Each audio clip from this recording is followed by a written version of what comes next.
Bueno, entonces hoy vamos a ir viendo, como habíamos adelantado, el tema fatiga, que no incluye un trabajo práctico que vayamos a hacer, porque eso sí hay que hacerlo en el laboratorio. Igualmente no se hacía en la época presencial. Simplemente es una explicación que incluye, digamos, más o menos de qué se trata en el ensayo, como habíamos hecho con CRIP, pero que no lo vamos a hacer ni van a hacer ustedes un informe. Así que eso les va a simplificar un poco. Pero sí vamos a ver bien la teoría y vamos a ver más o menos las pautas para hacer el ensayo, más o menos para que ustedes vean la relación entre los fundamentos de lo que es la fatiga y cómo se obtienen los parámetros de un material que tienen que ver con ese fenómeno para después seleccionar o no, por ejemplo, una aleación de acero. Así que bueno, voy a compartir página.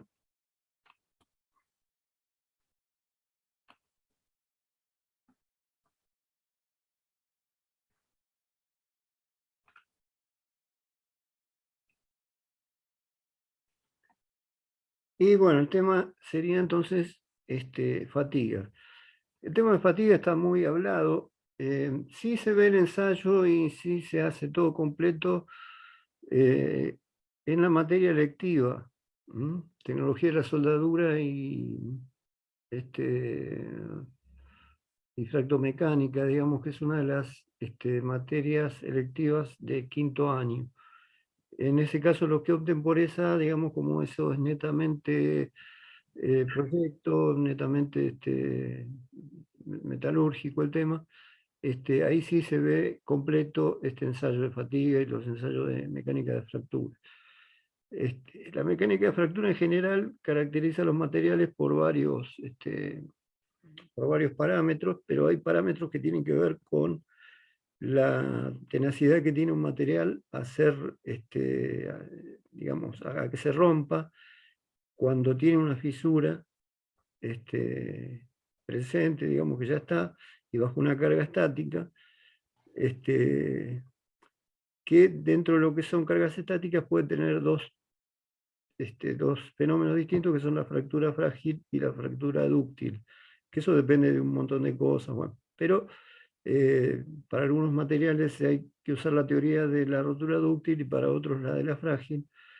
Este, y bueno, se hacen ensayos y sacan parámetros y después es un parámetro más que influye en la selección de un material. Sobre todo cuando por ahí de alguna manera incluye de su servicio estas condiciones, ¿no? Donde puede llegar a aparecer fisuras. La fatiga es un caso particular que generalmente es la causa de la aparición de las fisuras. O sea, generalmente la fatiga está asociada al servicio. O sea, durante el tiempo que la pieza anda, se le puede llegar a generar este fenómeno. Es una fisura que va creciendo hasta que se termina rompiendo la pieza si es que no lo veo antes. Por eso después vamos a ver todos los ensayos no destructivos que van a ocupar gran parte del segundo semestre, donde vamos a ver todas las metodologías que hay para detectar si una pieza tiene fisuras o no y el tamaño que tiene. Bueno, esos parámetros de mecánica de fractura permiten establecer para una determinada longitud de fisura encontrada por ensayos no destructivos si la pieza sirve o hay que descartarla. Eso va a fijar de alguna manera el criterio de aceptación de un defecto en caso de que se encuentre por ensayo no destructivo en una pieza.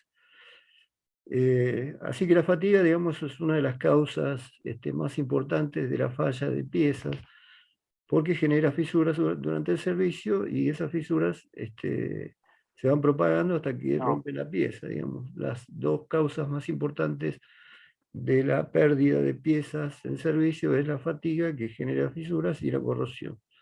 Sí, amor, está en la heladera. Pero en el caso de la fatiga, Gordi, digamos, es el principal, digamos, es acá y todo el tiene que más, girar en torno a las cosas que vos tenés que el más hacer. usual. Sos recontra, re poco tolerante. A ver, Mi buena compañera, cero. ¿alguno tiene abierto? Y Y Antonio, ¿tenés el micrófono no, no abierto? en clase, como yo empecé la videollamada con Luciana. Micrófono. Estaba en la reunión con Pobre profesor. Antonio, después me lo queremos escuchar.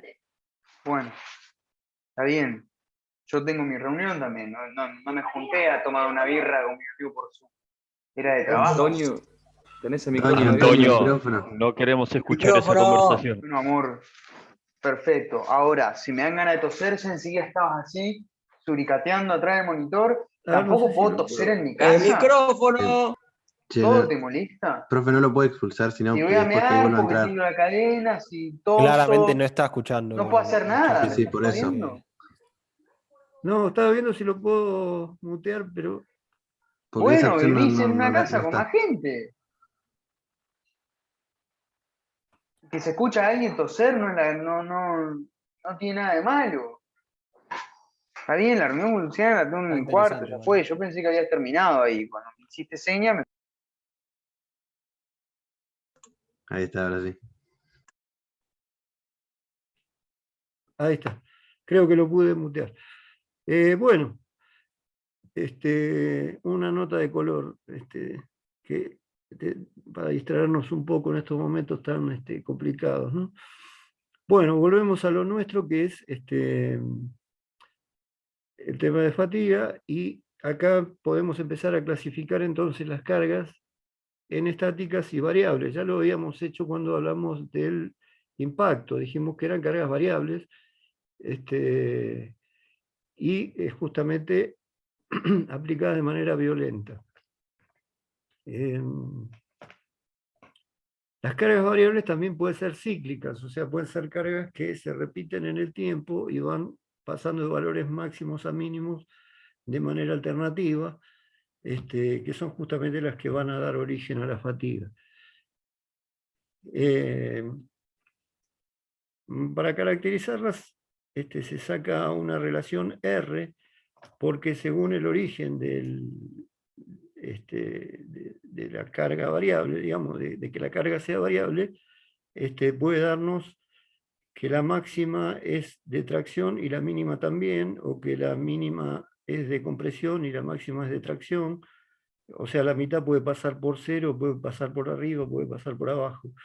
Depende del origen. Por ejemplo, en un eje, si yo tengo el eje girando, las tensiones de flexión se dan, digamos, genera tracción del lado de abajo, pero como eso va dando vueltas, el mismo punto va pasando por valores cíclicos, o sea, la tensión le va yendo hasta una tensión máxima de tracción del lado de abajo. Cuando ese mismo punto pasa por el lado de arriba, va a una tensión de compresión máxima. Entonces va describiendo una función senoidal, que sería este caso. Y va pasando por cero, pasa por cero y pasa por un valor máximo y un valor mínimo, negativo y positivo, tracción y compresión.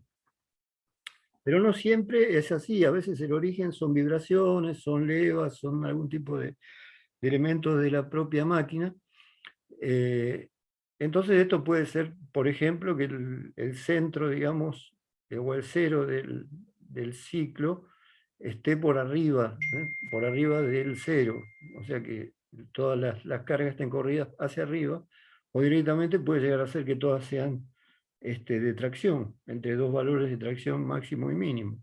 El daño que va a producir la fatiga tiene que ver con esa amplitud de la carga variable, y tiene una relación, pero no es demasiado importante, con que la carga sea tracción-tracción o tracción-compresión. O sea, no es que la compresión no hace nada, sino que hay unas pequeñas variantes que después vamos a ver en los resultados, pero digamos, el daño es más o menos el mismo. No influye en que haya un daño que las tensiones sean de tracción y compresión, o de tracción-tracción, o de distintos valores para positivos y para negativos. Entonces la relación R sería la carga mínima sobre la carga máxima. En este caso es 1, porque la mínima la máxima es un valor, la mínima es el mismo valor. Entonces la relación entre estos dos que es -1, porque es el valor este dividido el mismo valor negativo, termina dando -1. En el caso de que el centro, digamos, estuviera más arriba, fuera tracción, pero igualmente tiene parte de compresión, acá estaría entre -1 y 0. Y en este caso, estaría, en el caso que sea tracción-tracción, estaría entre 0, si es que pegan acá, si es que directamente, digamos, las puntas los puntos de inflexión de los senos pasan por 0, en ese caso sería 0, hasta +1. Esa es una forma de definir, que después va a aparecer asociada a una fórmula, cómo es la característica del comportamiento de las cargas. Todavía no estamos hablando del material, o sea, estamos hablando de cómo se le están aplicando las cargas a una pieza que no definimos. Bueno, los primeros ensayos, cuando todo esto no estaba desarrollado, estamos hablando de principios del siglo XX, generalmente todo lo que está asociado a mecánica de fractura, fatiga, todos estos fenómenos ya un poco más complejos, son de un desarrollo reciente, digamos. Incluso, digamos, muchas de estas cosas vienen del año 1950, 55, o sea, avanzado del siglo XX, pasado en mitad del siglo XX, o sea, no es tan antiguo y conocido como la dureza o los valores de tracción. Incluso hasta que se descubrió más o menos de dónde venía el fenómeno, las piezas se rompían sin explicación. Uno suponía que las cargas que estaba soportando el material estaban muy por debajo de fluencia, por lo tanto no deberían romperse, y se rompían con el tiempo. Una cosa que parecía media extraña, y ahí empezó el desarrollo de todo esto. Bueno, el primero que estudió esto fue Wöhler,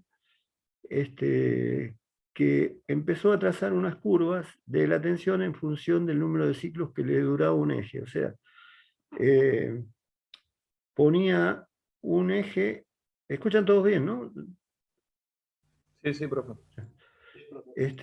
Perfecto. Gracias. Colocamos un eje, esto podría ser, por ejemplo, el cabezal de un torno, ¿no? Y del otro lado, si le ponemos un rodamiento y una carga, ¿qué vamos a generar? Una flexión. Cuando da vuelta el eje, la flexión es como si la tuviera aplicada al revés. Pero básicamente lo que hacía Wöhler era esto: tomar un eje de un determinado diámetro, de una determinada longitud, ponerle un rodamiento en la punta, hacerlo girar, y donde estaba el rodamiento ponerle una carga. Con esa carga calculaba la tensión fácilmente con la fórmula de flexión, y obtenía una curva. Tensión, número de ciclos. En realidad esto se lee así. Yo voy agregando tensión, o voy bajando la tensión, y voy viendo cuántos ciclos dura, hasta que llega un punto que hay una asíntota donde, si llegó a este número de ciclos, se supondría que no rompería.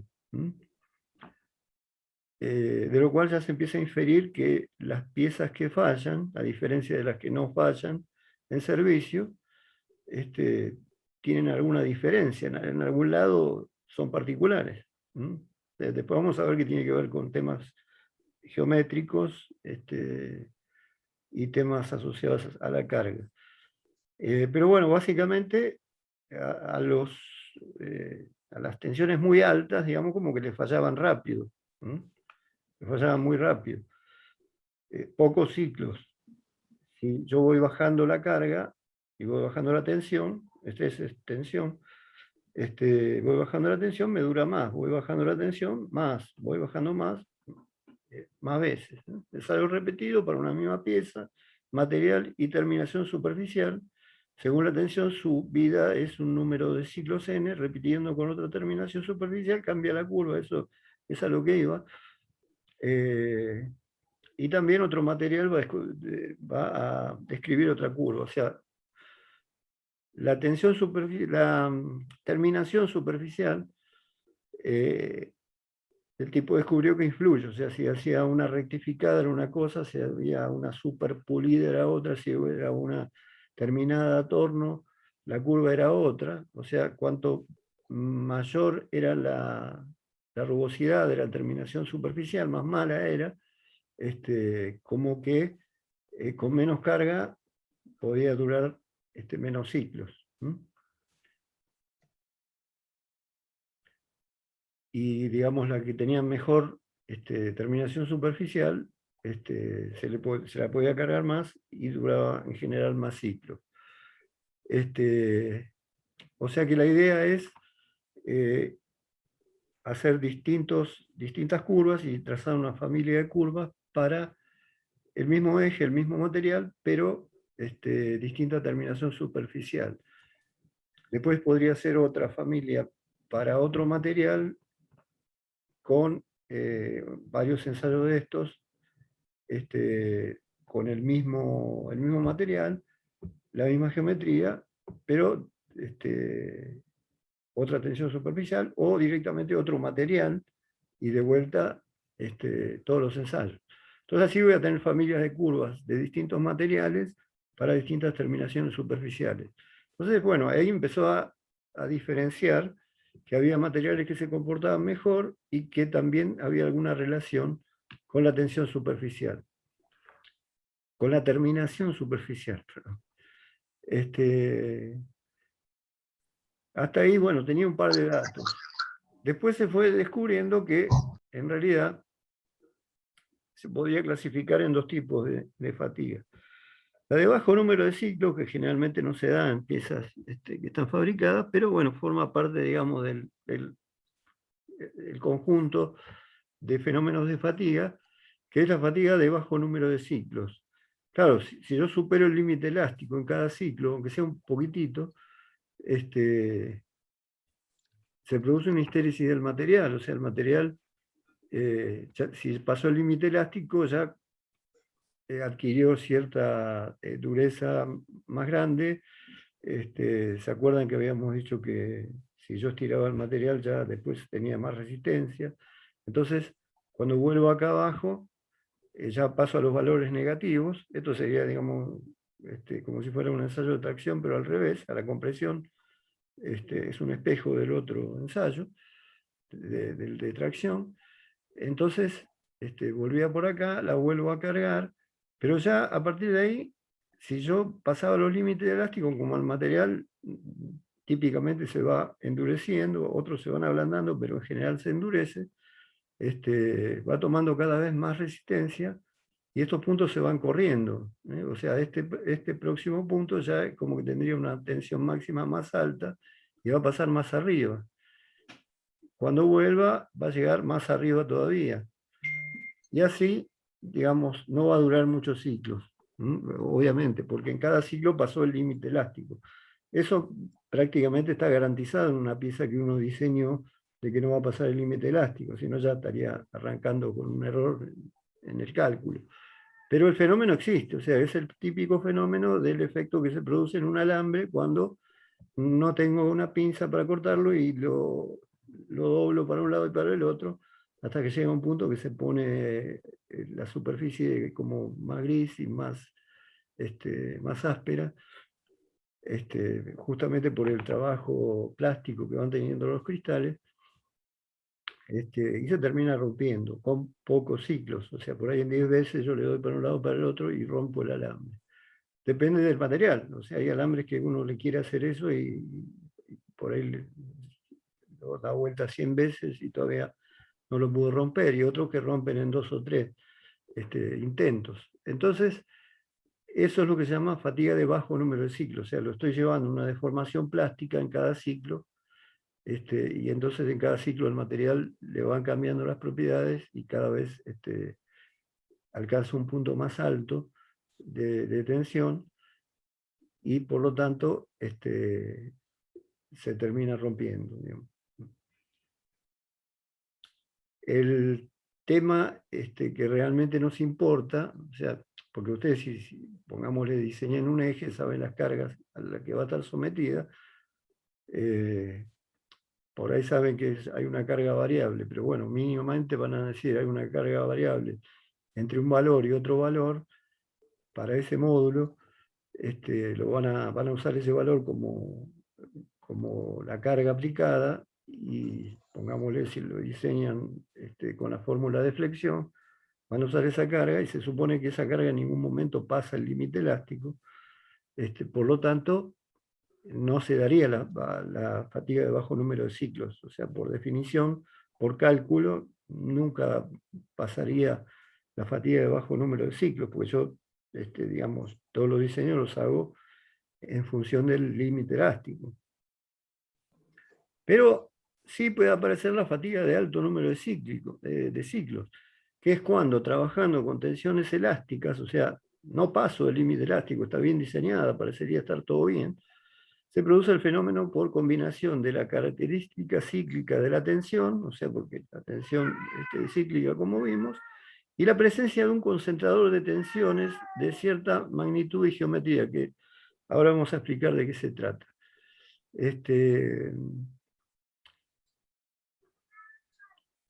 A ver, espérenme un segundito.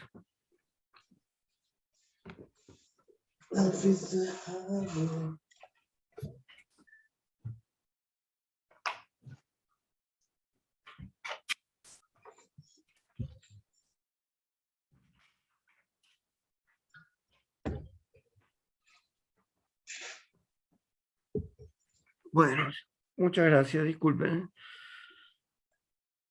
Bueno, entonces, la fatiga de alto número de ciclos se da si se reúnen dos condiciones particulares, que ahora vamos a ver cómo aparecieron, porque en realidad tienen un fundamento y un modelo matemático.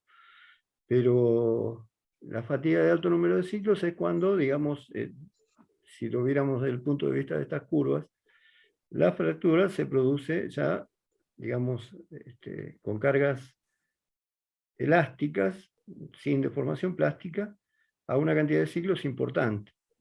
Pero termina rompiendo la pieza, que es el problema que quiero solucionar. Así que bueno, trabajando con tensiones elásticas, o supuestamente estoy trabajando con tensiones elásticas, la pieza se puede romper igual.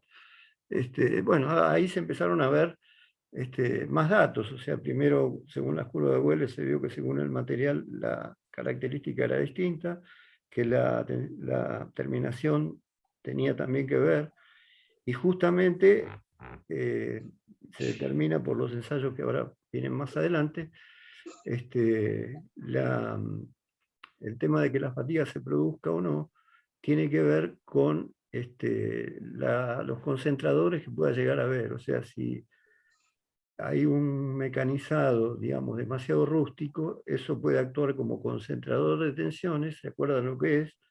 Como la entalla de una probeta de Charpy, mucho más chiquitita, pero que concentra tensiones en un área, obviamente muy, muy localizada, pero ahí las tensiones son altas. Entonces, si se combina la susceptibilidad del material, porque también depende del material, con ese tipo de iniciadores y con cargas cíclicas, puede aparecer la fatiga de alto número de ciclos. Justamente esto se caracteriza, ¿por qué? Porque yo hago, qué sé yo, cantidades de ejes y cada 1.000.000 se me rompen 10. Evidentemente están bien diseñados. Los 10 que se rompieron deberían tener un defecto. Bueno, esos defectos suelen ser por ahí un error de mecanizado, puede ser una inclusión, puede ser una microfisura, una fisura de tratamiento térmico, o sea, pueden existir algunos factores que hacen que existe una concentración de tensiones suficiente para que, combinado con que la carga cíclica, se inicie una fisura por fatiga. Pero en el iniciador se inicia, justamente como dice la palabra, la fisura por fatiga. Y la fisura en realidad va avanzando a lo largo del tiempo, o sea, la fisura se va haciendo cada vez más grande. No es que se rompe de golpe. O sea, aparece en determinado ciclo, Y a partir de ahí dura una cantidad de ciclos importante, del orden de 10 a la sexta para arriba, que es lo que se considera de alto número de ciclos. Pero puede estar mucho más arriba de eso, hasta que se rompa, ¿no? ¿Y por qué? Porque en realidad lo que está haciendo es progresar una fisura, o sea, no es que está rompiendo el material, es que una fisura va avanzando.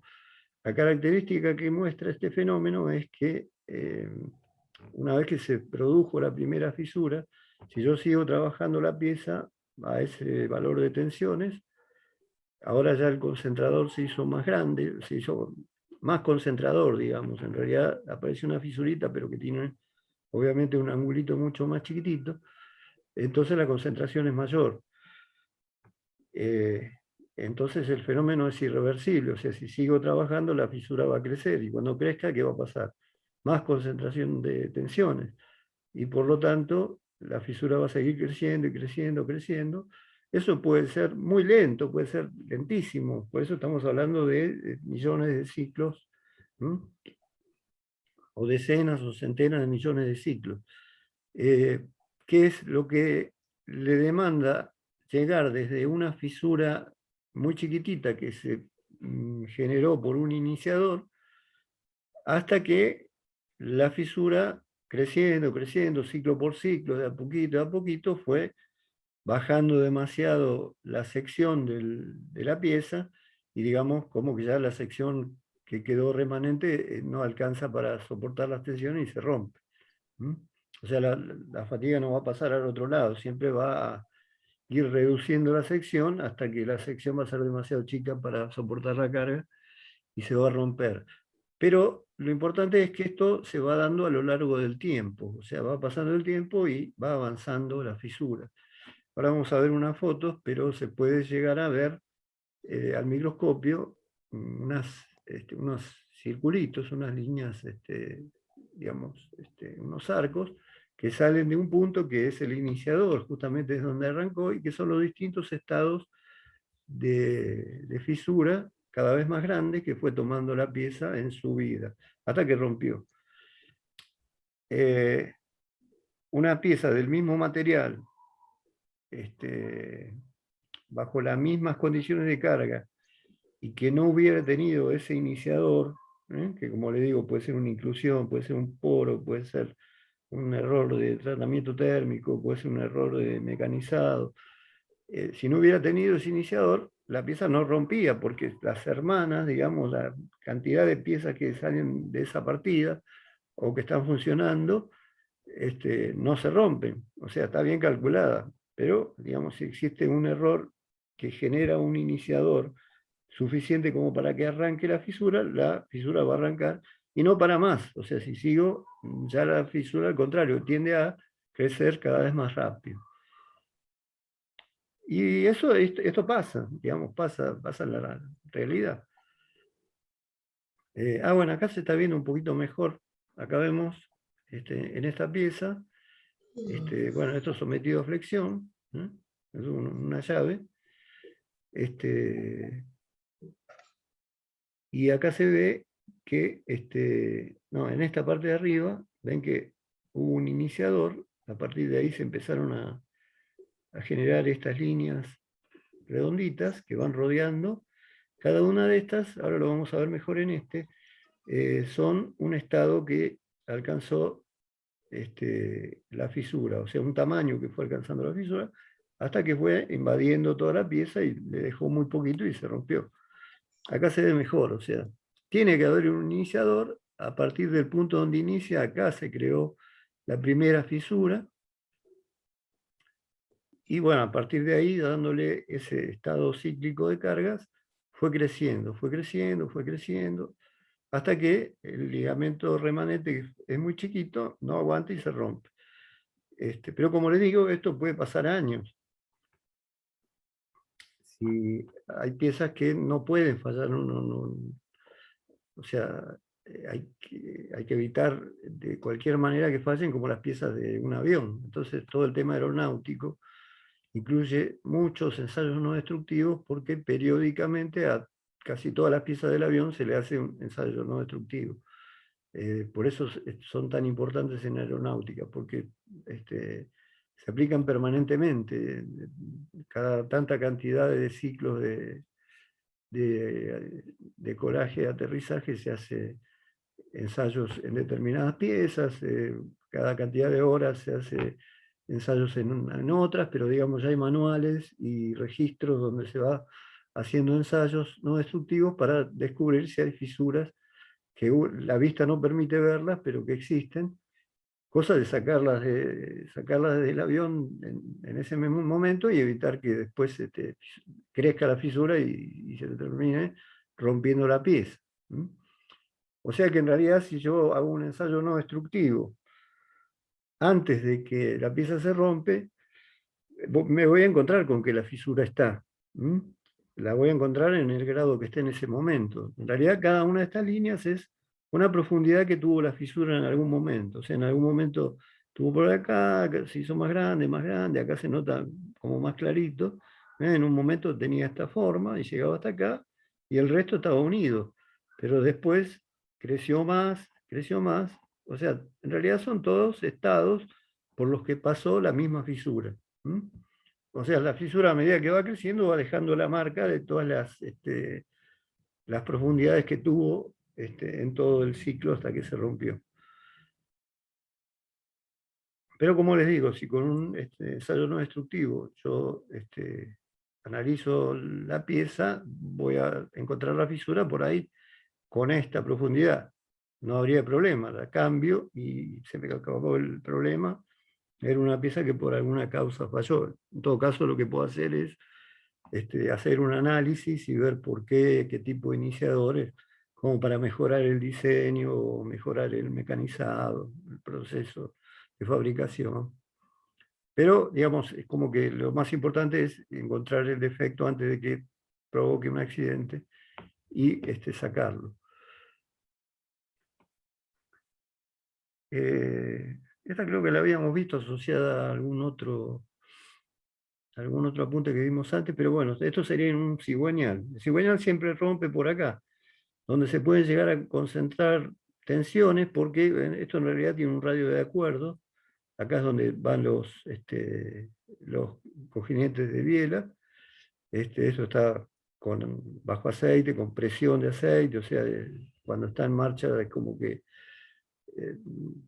ustedes no vieron elementos de máquina todavía, pero van a ver después que se genera la presión al recibir el giro, genera más presión y termina, digamos, el eje separándose del agujero y termina habiendo una capa de aceite en el medio y es como que no, andando a velocidad no se tocan. Pero bueno, sí recibe las tensiones. Y la idea es hacerle un radio de acuerdo donde termina cada uno de los muñones de biela o de bancada, justamente para que no se concentren tensiones. Pero bueno, este mecanizado a veces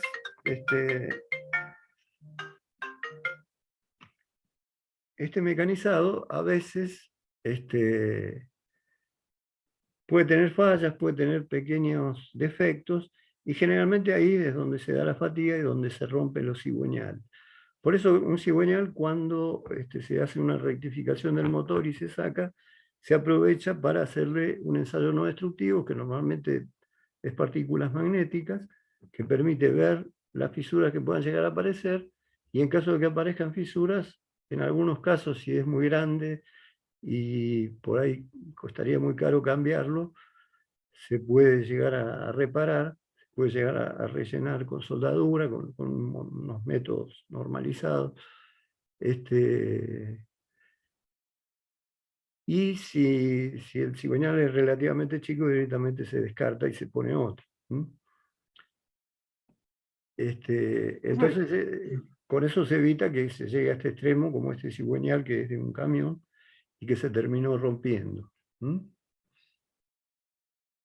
Bueno, acá lo que se ve es lo mismo que vimos en las otras, o sea, aparecen estas líneas, se llaman líneas de playa, o sea, tiene la forma de la línea que va dejando cuando va bajando el mar y va dejando todas las, digamos, las líneas extremas por las que fue llegando.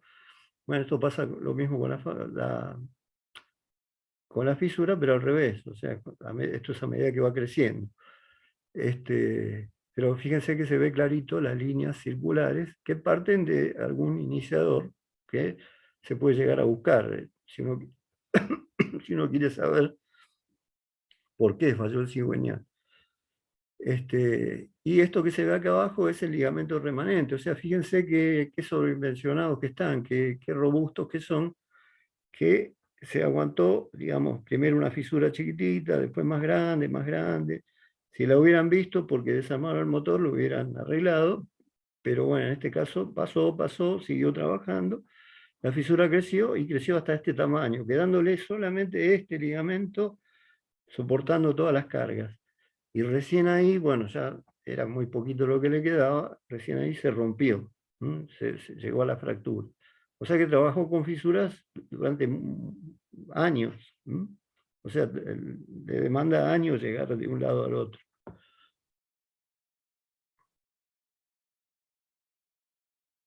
Profe, Sí, sí. tengo una duda. Cuando, por ejemplo, no sé, diseño una pieza y no funciona, o sea, encuentro fallas, ¿no? Como en el ejemplo anterior, no en el del cigüeñal, sino el anterior. No me acuerdo qué pieza era exactamente. Cuando se encuentra una falla, La por ejemplo, llave, una fisura, exactamente en esa, sí. ¿qué se hace? ¿Directamente se manda a fundir de vuelta o hay alguna manera de, no sé si Eh, de recauchutar, pero de darle algún tipo de uso? Se podría, depende de la profundidad que tenga la fisura, en algunos casos, si es muy valiosa, digamos, la pieza y si tampoco es muy peligroso que se llegue a romper, puedo intentar repararla, o sea, puedo llegar a molarla, digamos, levantar toda la fisura y tratar de rellenar después con soldadura y volverla a dejar cerrada y volver a mecanizarlo arriba de la soldadura, ¿no? Pero bueno, por ejemplo, en aeronáutica no se hace eso. Pero sí, por ahí, en un caso como este, que es una llave, eh, por ahí vale la pena arreglarla o por ahí es mejor cambiarla. Pero pongámosle que la quiero arreglar, si encuentro la fisura, voy a tener que comer hasta el fondo de la fisura con algo, siempre que la fisura no haya crecido mucho, ¿no? Y esté cerca de romperse. Y ahí le voy a buscar la forma de rellenar y después volver a darle la forma que tenía y la puedo seguir usando. Pero bueno, hay que seguir muy bien los procedimientos de soldadura porque hay que buscar un material de aporte muy particular para cada caso, según el material. Tengo que conocer muy bien de qué material está hecha la pieza. Por lo tanto, digamos, cuesta bastante repararlas, solamente vale la pena en caso este, de que sean muy caras y que, digamos, sea una pieza que no es crítica, o sea, no, por ejemplo, Claro, por lo general vale la pena como mandarla a hacer de vuelta, o sea, descartarla, por así decirlo. claro, sí, sí, poner otra, sí, cambiarla, pongámosle para el ejemplo de un vehículo, por ejemplo, encontrar una pieza con estos problemas, directamente habría que cambiarla. Claro, claro. Perfecto. Gracias, Eh, profe. Justamente las piezas más críticas en los vehículos, en todos los dispositivos que tienen cierto peligro, que si se rompe sería una catástrofe, este tema está, digamos, controlado. De hecho, no se le hacen ensayos no destructivos, salvo las partes internas del motor, pero toda la parte de suspensión, todo eso está relativamente sobredimensionado de forma tal que no se rompa, no haya forma de que tenga fisura y muy controlado. Por eso los repuestos que no son originales pueden traer a veces problemas porque no tienen el mismo control de calidad. No sé si eso contesta todo lo que me preguntabas. Sí, sí, sí, profe, perfectamente, gracias. ¿Está? Una pregunta, en el caso del cigüeñal, se supone que, digamos, se fueron haciendo las líneas a medida que se fue incrementando como una grieta Claro, sí, sí, sí, o sea, Sí. ponerle que O sea, acá sin estaría verlo, o sea, instalado. y eso se va girando y se va incrementando grieta a grieta hasta que se termina de quebrar. Claro, claro, pero el proceso es muy lento, o sea, Sí, lleva sí, sí, aguantó millones una banda. de ciclos, o sea, en realidad estuvo andando con fisura durante por ahí años. ¿M? Estuvo andando, nada más que Sí. la fisura va creciendo y si llega a su límite se rompe. Pero anduvo con fisura un montón. ¿M? Y con Sí, distintos sí. estados. Primero anduvo con una fisura chiquita, que, qué sé yo, por acá era mínima, después se fue agrandando. Algunas se ven, estados que tuvo la fisura en algún momento tuvo este tamaño, esta forma, en otro momento tuvo esta. ¿eh? En realidad algunas por ahí no se ven tan claro, pero también pasó por todos los estados posibles en todo el recorrido, ¿no? O sea, fue de alguna manera incrementando su profundidad. De hecho, se dice, digamos, en teoría, ya- ya, según modelos matemáticos, que en realidad nosotros acá vemos algunas líneas que por ahí son líneas que por alguna causa quedaron como marcadas, pero en cada ciclo crece algo a nivel, digamos, grano, a nivel muy, muy chiquitito, muy micro. En cada ciclo crece un poquitito. Lo que pasa es que te crece un valor tan mínimo, una fracción de milímetro a nivel casi molecular que uno no lo puede percibir hasta que pasa un tiempo y realmente puede ver crecer la fisura. Pero digamos, no son solo las marcas que quedaron acá, sino que a su vez pasó por todos los estados que están en el medio, hasta que llegó al valor máximo. Y después aparecen unas estrías también generalmente normales a esos círculos, que estarían en esta dirección. Acá se ve un par, en algunos casos se ven más. Aparecen unas estrías en este sentido. En muchos casos en el cigüeñal, también la fisura aparece desde el agujero. En esos casos es más complicado, porque si yo le hago un ensayo no destructivo, generalmente es líquidos penetrantes, si ve solamente las fisuras superficiales, como hubiera sido esta, y esta no la va a ver nunca. ¿Mm? Entonces, ahí estamos más complicados. Pero generalmente Adrián, no aparecen acá, aunque yo vi casos de fisuras que salían del agujero, pero son casos particulares, así que alguien publicó por la rareza, ¿no? del tema. Generalmente el cigüeñal arrancan de acá. Adrián, Sí, Gonzalo, sí, Gonzalo, si, ¿cómo si andás? me, si me permitís agregar algo, Sí, em, yo tuve la suerte, o llámenlo como quieran, de trabajar bastante tiempo con elementos de motor, digamos, cigüeñales, caja de cambio, etcétera. Y esas fisuras en los agujeros es bastante común durante el proceso de fabricación por las mismas rayas del mecanizado. Hay veces por herramientas mal afiladas o desafiladas se generan rayas que no se ven, que cuando se hace el tratamiento térmico, eh, arranca la fisura. Nosotros en la fábrica que estábamos hacíamos 100% del control de las piezas y muchas veces aparecían esas fisuras. Eh, Eran ejes que eran ahuecados previo al tratamiento térmico y muchas veces lo que hacíamos para evitar esos problemas era agarrar la pieza o generar los agujeros de lubricación, como puede ser el cigüeñal, con la pieza ya tratada, porque es muy difícil cuando uno mecaniza esos agujeros no generar rayas. Tendría que ser un rectificado y no se justifica, o un escariado. Entonces, para evitar eso, se hacían posterior al tratamiento porque ya ahí arrancaba la fisura.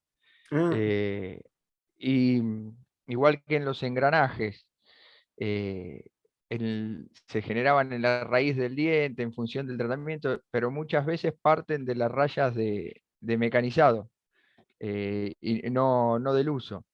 En los cigüeñales, por ejemplo, en casos como ese, era común ver cuando el cigüeñal estaba en lo que se llama sobre medida, cuando estaba mal rectificado el radio de acuerdo, ahí sí se generaba por el uso la fisura a partir del radio, como puede ser el caso ese de la imagen que justo aparece en el radio. Claro. Pero bueno, las rayas de mecanizado suelen generar esos problemas. Claro, Era sí, como- digamos, la raya de mecanizado sería la más peligrosa porque generalmente tiene una dimensión más grande, porque una raya, una pequeña fisurita de tratamiento térmico por ahí no alcanza como para disparar la fisura, y por más que tenga una Exacto, pequeña fisurita no va a provocar fatiga, digamos. Tiene que tener cierta dimensión, ¿no? Como para arrancar. exacto.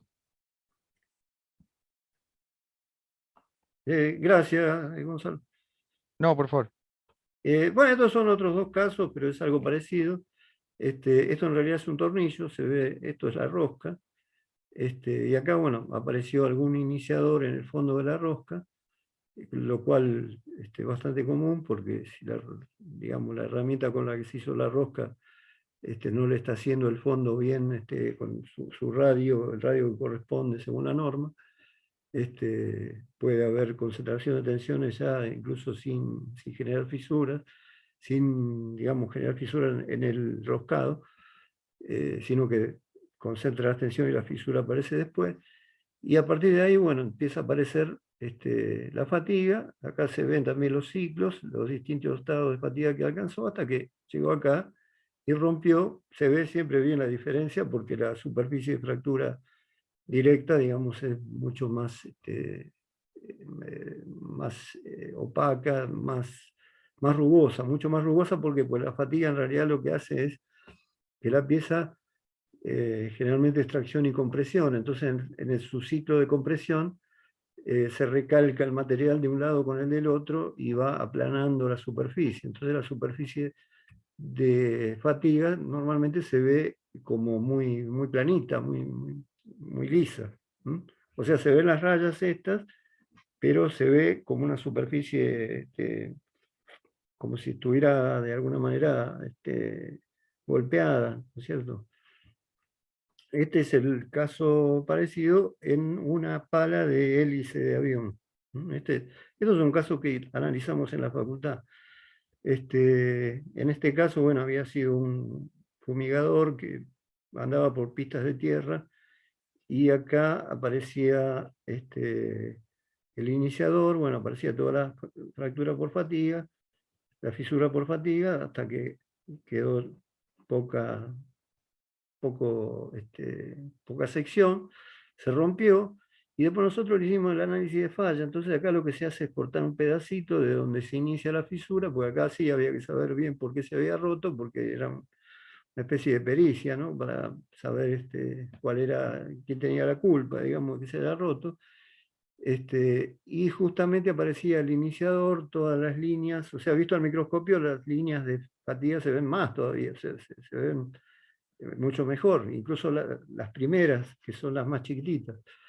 Entonces se veía que había un iniciador, que todas partían de un mismo lugar, y en ese lugar había, con muchos aumentos, se podía ver un material extraño, o sea, como que ahí había impactado un material extraño.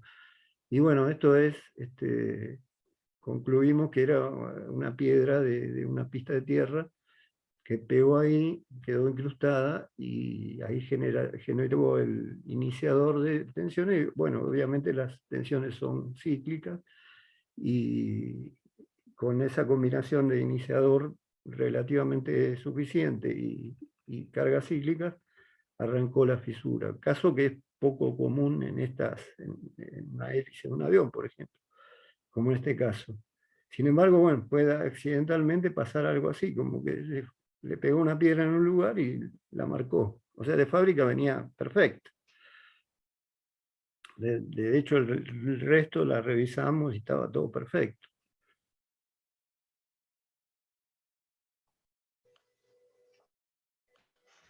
Una consulta, ¿hay una forma de evitar esto antes de que suceda haciendo un análisis o algo de la pieza? Claro, sí, básicamente lo que se busca es tratar de que la pieza no tenga iniciadores, como decía Gonzalo, si la terminación superficial es mejor, va a ser más probable, hay que controlar mucho, controlar que no queden marcas de mecanizado, controlar que el material no tenga poros, digamos que el proceso de fabricación también sea bueno. O sea, si no hay iniciadores, no va a haber fisuras. Controlar en el caso de los tratamientos térmicos, después si dejaron microfisuras. A veces se puede hacer un prototipo y cortarlo, hacerle metalografía, ver todo y ver si el tratamiento térmico, una vez hecho, puede llegar a dejar microfisuras. Se puede experimentar un montón como para evitar todo. O sea, pero la clave está en la existencia o no de un iniciador, que puede ser muy chiquitito, o sea, porque en realidad depende del iniciador, del tamaño del iniciador y del valor de las cargas variables. Si las cargas variables varían entre una cantidad de kilos por milímetro cuadrado y otra cantidad de kilos por milímetro cuadrado muy grande, obviamente es una carga variable más amplia y requiere mayor control, porque el iniciador con el que se va a provocar la fisura es más chico, o sea, es suficiente con que sea más chico y arranca igual. Si las cargas son bajas, por ahí una marquita más grande no le hace nada. O sea, depende de las dos cosas, pero se puede estudiar. Por eso vamos a ver que está el ensayo que me dice más o menos qué combinación de cargas y tamaños de defectos iniciales el material me puede garantizar de que no se produzca fatiga, que directamente no aparezca. Eso lo vamos a ver ahora. Eso Claro, se saca mediante un ensayo y se puede sacar esa característica para cada material. Perfecto. ¿Y durante su vida útil hay alguna forma de saberlo? Porque quizás se inició o pasó algo y no nos dimos cuenta. No, si vos la sacás y tenés la posibilidad de hacer análisis no destructivos, la vas a encontrar la fisura en el estado que haya llegado, mejor. En ese caso no la vas a dejar que se rompa, la vas a sacar directamente, la vas a descartar la pieza o reparar, como decíamos antes.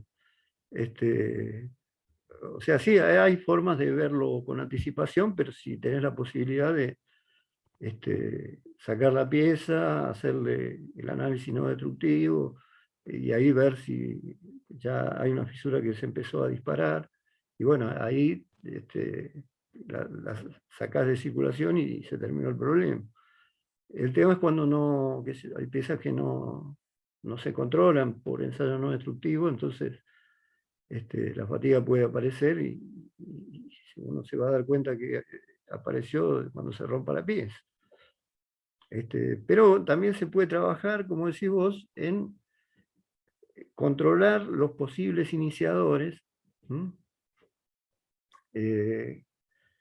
Eso asociado a las propiedades que van a salir del ensayo propias del material, y de esa manera garantizar de alguna manera que la pieza no debiera tener el fenómeno de fatiga. Adrián, Sí. Agrego una cosita.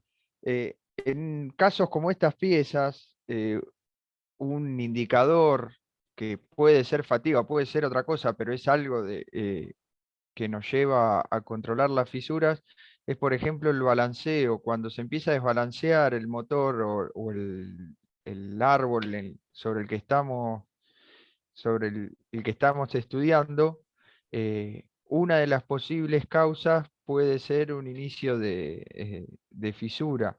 Claro. Eso nos lleva, o sea, es un indicador de que hay un problema y estas fisuras pueden ser el problema, o sea, es un punto a analizar. Era algo que nos pasaba a nosotros. Cuando había un desbalanceo en algo que venía balanceado, que el error común es, bueno, balanceemos otra vez.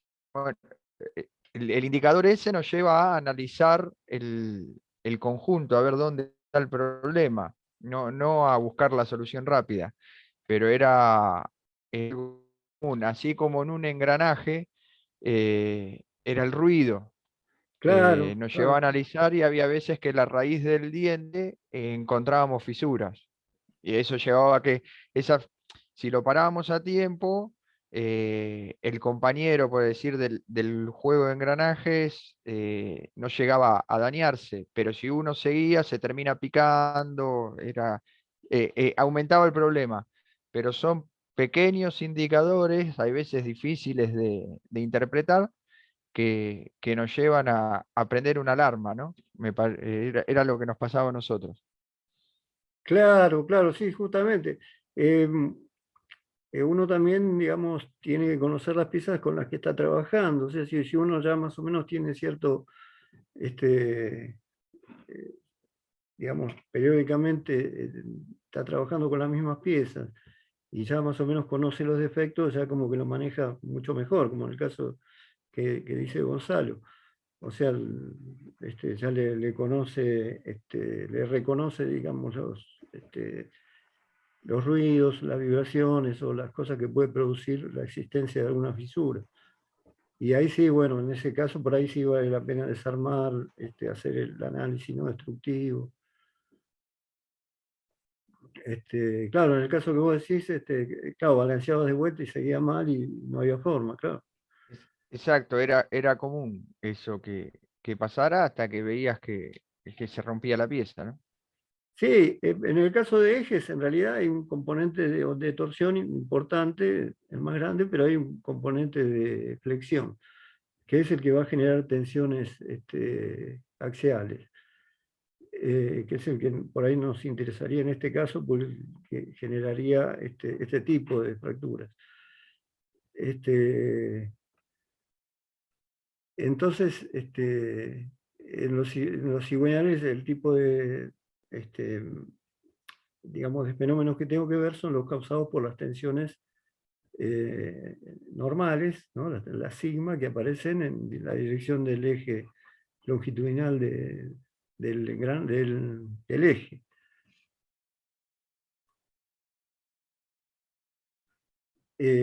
Como en realidad hay un componente de flexión, que es el que está generando justamente estas tensiones, puede desbalancearse fácilmente. ¿Por qué? Porque en realidad un poquito que avance la fisura por ahí permite que la pieza también se deforme, ¿m? Porque no es lo mismo que esté entera que esté fisurada. Entonces, cuando la fisura ya tiene cierta dimensión, por ahí la pieza no se rompe, pero se puede empezar a deformar, se puede empezar a curvar. Y obviamente eso va a traer ruidos, vibraciones, y hasta imposibilitar que lo balancee. Claro.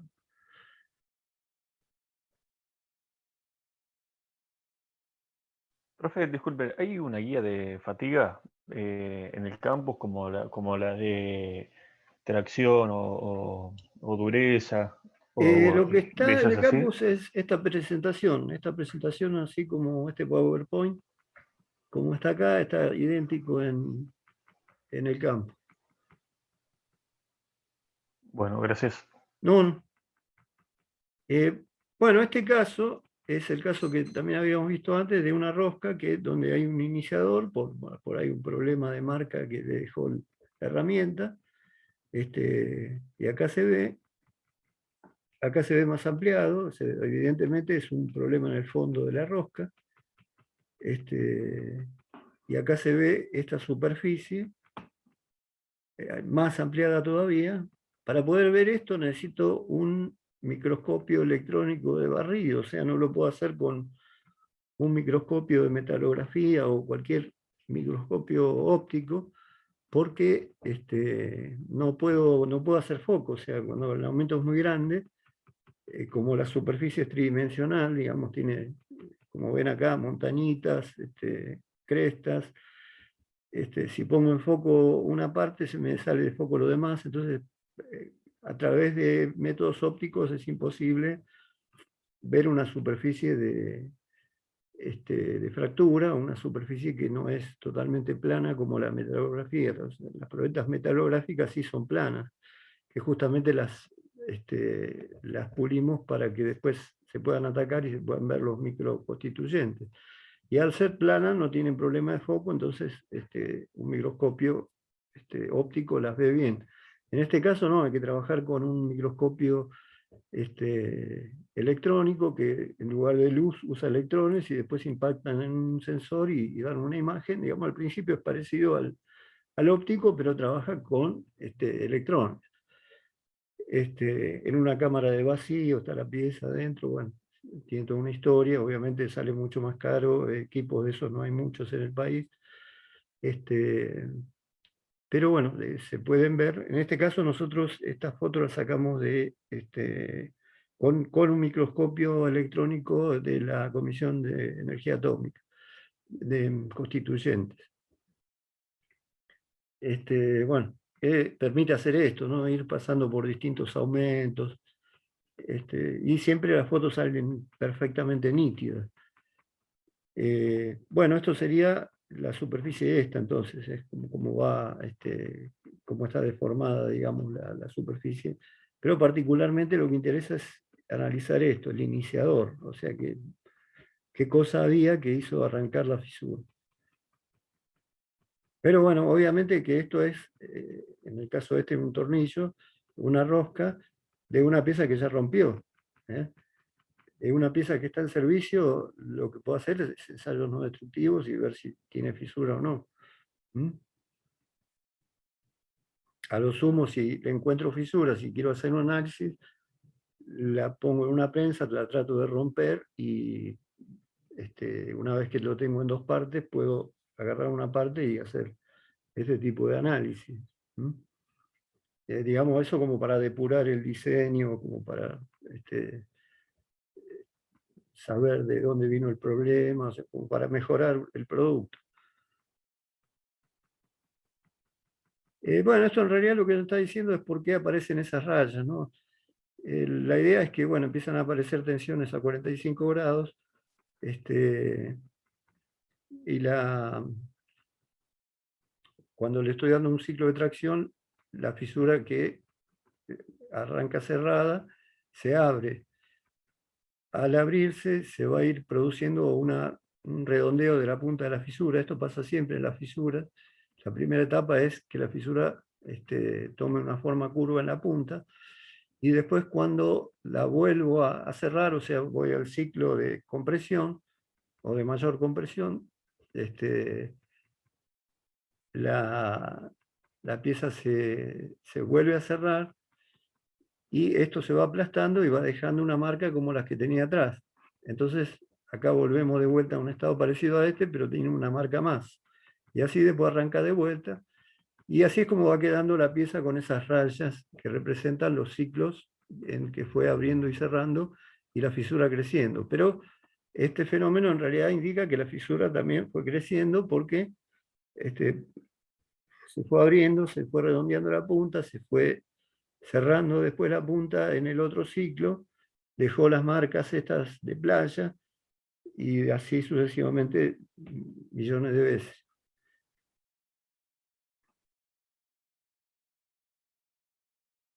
Bueno, esto en realidad está escrito, digamos, más para, si hubiéramos, está hecho más para un curso que incluye mecánica de fractura, que es lo que le decía yo, que es el análisis de fractura de piezas bajo cargas estáticas, que es lo que se ve en la electiva de quinto año.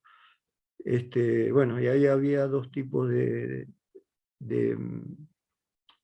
fractura, frágil y dúctil.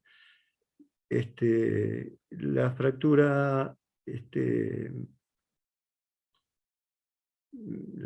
elástica, digamos, es la que se comportaría como si el material fuera frágil.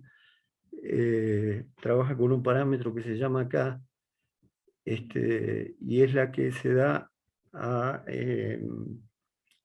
tensiones más bajas.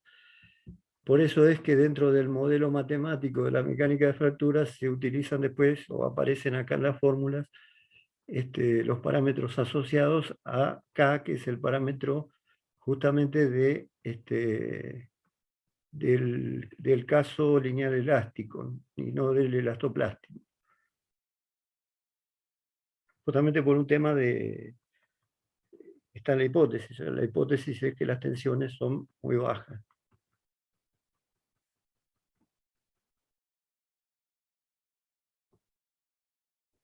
Bueno, entonces va a haber un delta sigma, que es realmente lo que interesa, que es el delta máximo menos el delta, el sigma máximo menos el sigma mínimo. Son las tensiones máximas menos la mínima. Nosotros habíamos visto que estaba ese factor R, la historia de que podían ser positivos, negativos. En general no se consideran los negativos, o sea, porque en realidad lo que hacen es simplemente apretar el material, pero no hacen crecer la fisura. Como vimos en los dibujitos anteriores, lo que hacen es cerrar la fisura, pero en realidad la fisura crece cuando tracciona. Entonces directamente puedo tomar, si los dos valores son de tracción, sigma máximo menos sigma mínimo, y si hay un sigma máximo positivo y otro negativo, tomar este delta sigma como el sigma máximo menos 0, porque a partir de 0 para abajo es compresión. Bueno, hay una fórmula de mecánica de fractura, esto en realidad tenemos que tomarlo, digamos, como viene, se puede demostrar, pero bueno, hay un parámetro K, que es el estado de la fisura, o sea, que es algo que está en función de la profundidad de la fisura y de las tensiones que está soportando, y me da de alguna manera el estado en que está el material, o que está la pieza en ese momento, porque ya estamos hablando de una pieza con una fisura, con una profundidad de fisura A.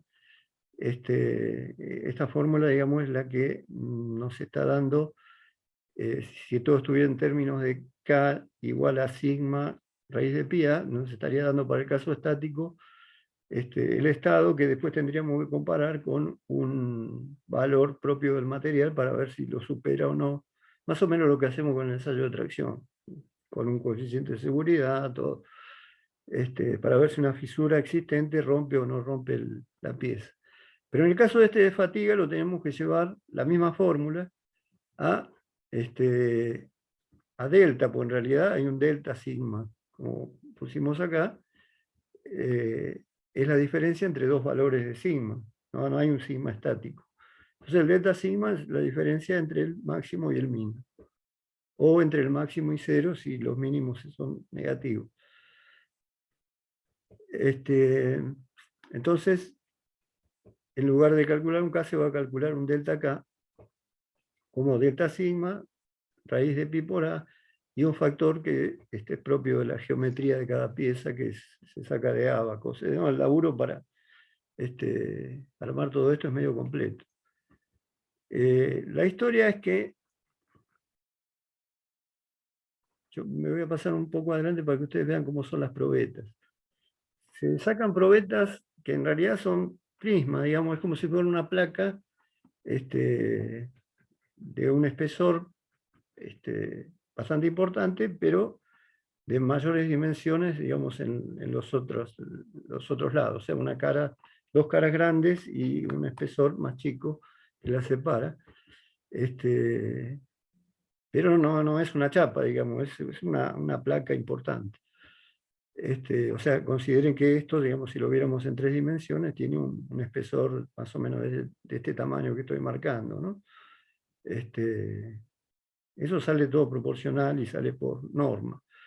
Entonces la máquina se le cambian los cabezales y en lugar de usar mordazas de tracción, directamente estas mordazas tienen unos pernos acá, y los pernos se meten en estos agujeros. Esto está todo tabulado, está todo en norma, así que está los tamaños que tiene que tener, la proporción que tiene que tener esta longitud, que tiene que tener el agujero. Y ya me da la probeta, digamos, con su plano para construirla, la construyo, y voy a tener la probeta para hacer el ensayo de fatiga. Lo que voy a observar, o lo que dice la teoría,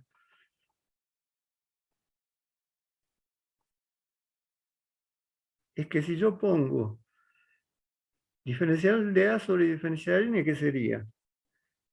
La velocidad de crecimiento en función de los ciclos, o sea, ¿no? Si es la derivada de A respecto de los ciclos, quiere decir que es la velocidad con la que crece la fisura según van pasando los ciclos. Y en este caso estoy poniendo en el otro eje delta K, que es lo que sale de la fórmula que vimos, que en realidad está asociado a la profundidad de fisura. Porque en realidad el delta sigma es siempre el mismo, así que tiene que ver con la profundidad de fisura.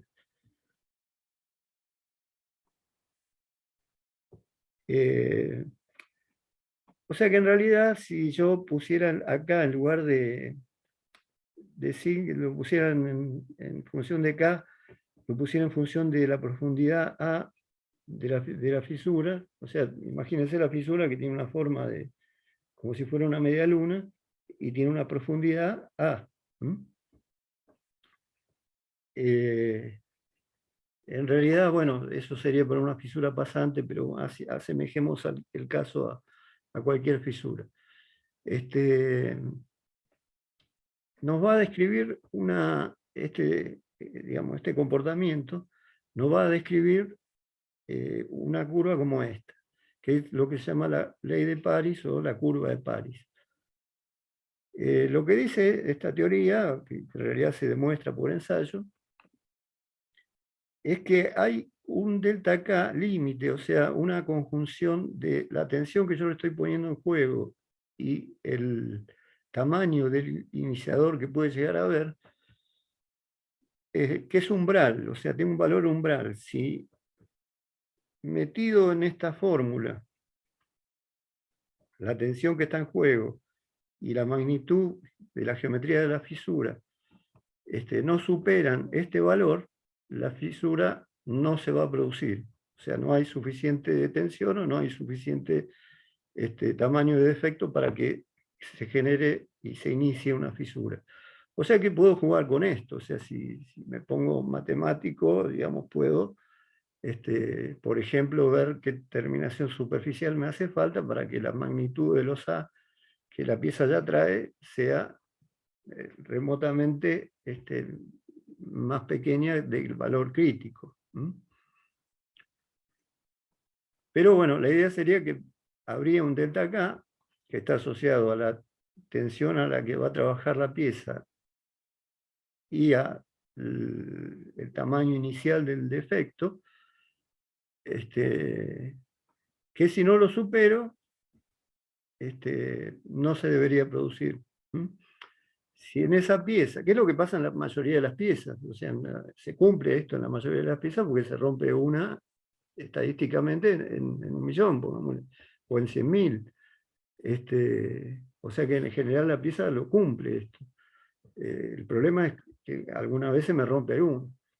Bueno, en ese caso, ¿qué pasó? El iniciador es más grande porque en realidad la tensión es la misma para todas las piezas iguales, digamos, que cumplen la misma función. Así que la única diferencia que hay es que el iniciador sea distinto, o sea que el defecto sea más grande. Y por eso siempre se escapa alguna y se produce la fatiga. ¿Por qué? Porque justamente el iniciador hizo que el valor de delta K supere este valor umbral y empiece a entrar el material en esta curva donde crece A en función de los ciclos. Este valor es una propiedad del material. En realidad la curva también, la curva y los valores son una propiedad del material. Por eso tengo que hacer un ensayo si quiero conocer estos parámetros para cada material. O sea, cada material llevaría una curva diferente. O sea, si yo le hago el ensayo, cada uno tiene una curva distinta.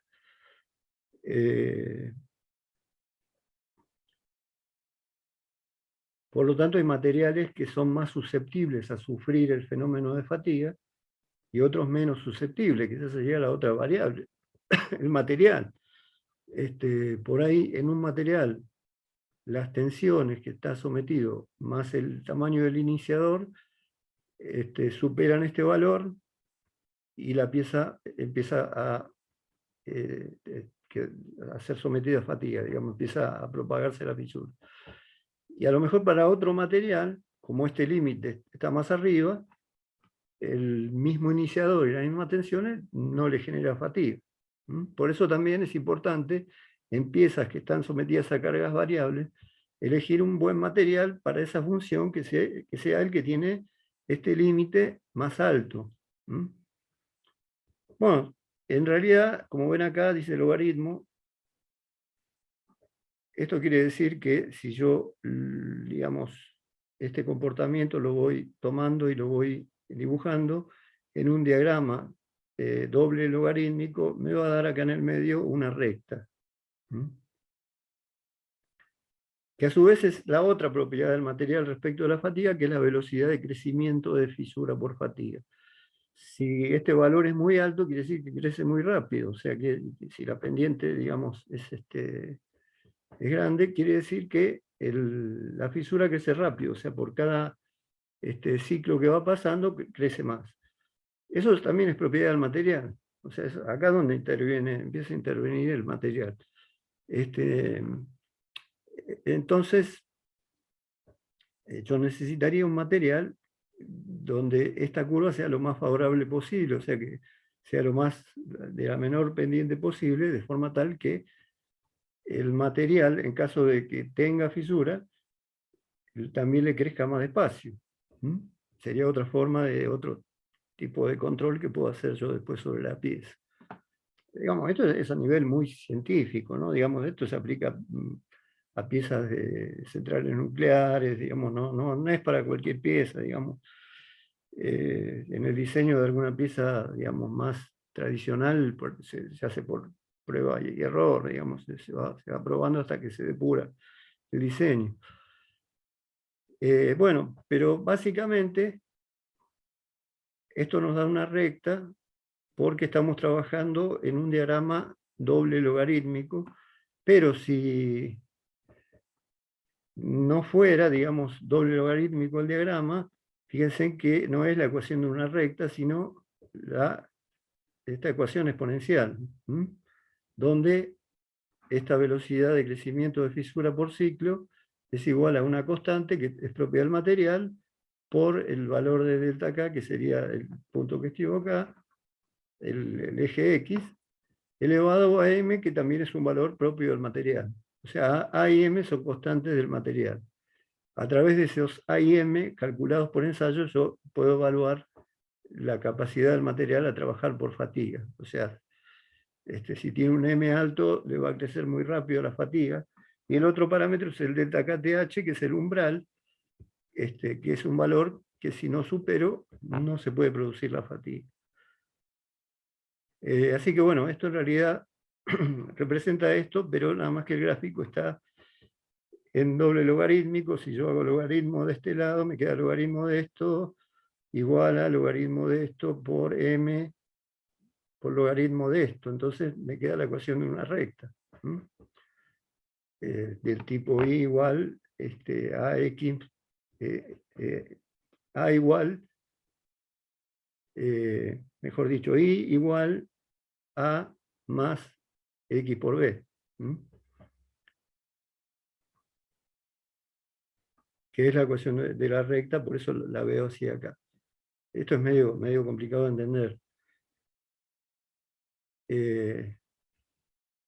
Pero más o menos lo que interesa acá es que tengan una idea de que todo se debe a que existe un iniciador. Si el iniciador no es lo suficientemente grande, no hay problema. Pero en realidad defectos, y ese es uno de los paradigmas, digamos, de la mecánica de fractura, todas las piezas tienen defectos. De hecho, los cristales del acero tienen defectos. Pero a su vez hay defectos más macro, y todas las piezas tienen defectos. A nivel poros, digamos, a nivel fuera de la microestructura. No hay una pieza perfecta. O sea que en realidad esto parte de la base de que algún tipo de defecto todas las piezas tienen. El tema es que generalmente no son tan micro, ¿no? Son un poco más macro, y dentro de todo se pueden controlar. Bueno, lo que les decía era al principio que según el R, ¿se acuerdan que era la relación del máximo, la tensión máxima dividido la mínima? Para distintas relaciones R, la curva esta se corre un poquito. Acá está un poco exagerado, pero se corre un poco, ¿no? Hay un desplazamiento como dice acá, digamos. La que sería la 4 sería la que se pone primero, siendo R4 mayor que R3, y cuando baja el R, es como que la curva se va corriendo acá, pero no tan abierto como se ve acá, sino más cercanas, ¿no? Las curvas se mueven apenas. O sea que en principio no habría ningún problema en el R, sino que en realidad lo que está trayendo el problema es la tensión, el valor del módulo de la tensión. Bueno, acá volvemos a lo que habíamos visto de cómo se hacía el ensayo, y ahora vamos a ver cómo se hace el ensayo para obtener, y esto le va a clarificar un poco lo que veníamos viendo acá, el ensayo para obtener esta curva, digamos, sobre todo la parte recta de esta curva de París.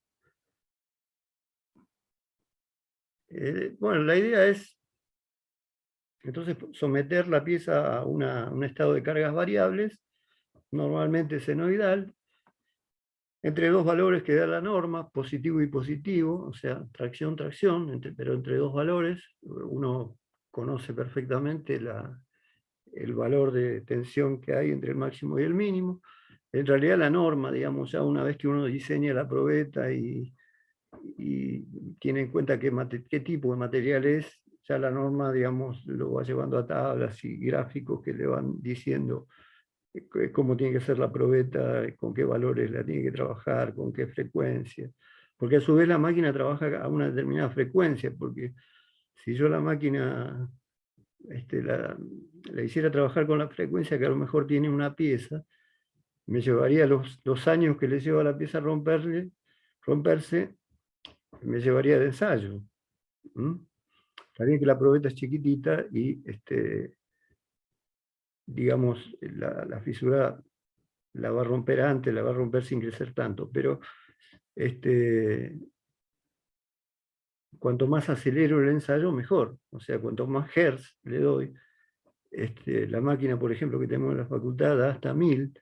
Entonces, bueno, con 1000 Hz, imagínense que son 1000 ciclos por segundo, es una barbaridad, y ahí acorto mucho el ensayo. Eso gracias a que está demostrado que la frecuencia no afecta a la curva, porque si yo aumentara la frecuencia y eso me va a cambiar la curva, el ensayo estaría mal. Pero justamente lo que importa es el sigma máximo menos sigma mínimo, no la frecuencia.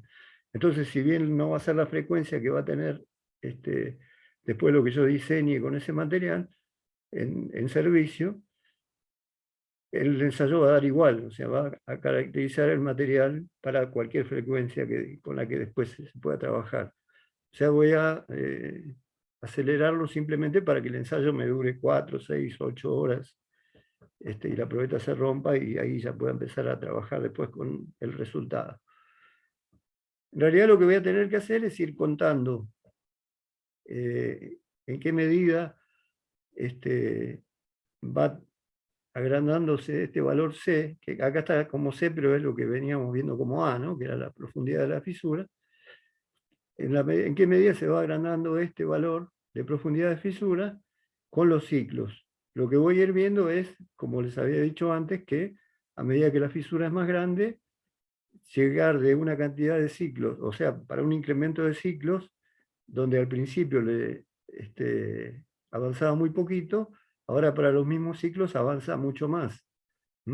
O visto al revés, para avanzar una cantidad, avanzar 1 milímetro, digamos, le lleva menos ciclos. Cada vez le va llevando menos ciclos. Por lo tanto, si hago una tabla y después lo paso a un gráfico, pongo los ciclos acá abajo, pongo la profundidad de la fisura acá, y me describe una curva así. A medida que aumentan los ciclos, la longitud de fisura crece más rápido. si no me daría una recta si creciera de manera constante. Pero no, crece de una manera que va acelerando con el tiempo. Esto sería la probeta, digamos, ya en foto. Esta sería la fisura. Obviamente la fisura se va creciendo en la máquina.